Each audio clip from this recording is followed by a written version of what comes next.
ये जो प्यार है ना फ्रेंड्स, बहुत मुश्किल चीज़ है। इसमें कभी आराम से इंसान नहीं रह पाता। जिसको इश्क मिल जाता है वो भी जो है ना बेचैन रहता है, और जिसको नहीं मिलता वो भी बेचैन रहता है। इश्क का फंडा भी क्या चीज़ है, किसी को एक पल भी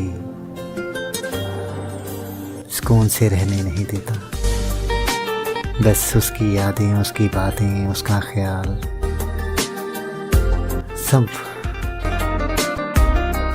यही उसके जहन में घूमता रहता है। सोचता रहता है आज इस पल वो मुझे ऐसे मिला था, ऐसे बातें हुई थी, ऐसे इकरार हुआ था। अब तो सिर्फ वो बातें ही रह गई हैं, मगर वो मेरे साथ नहीं है।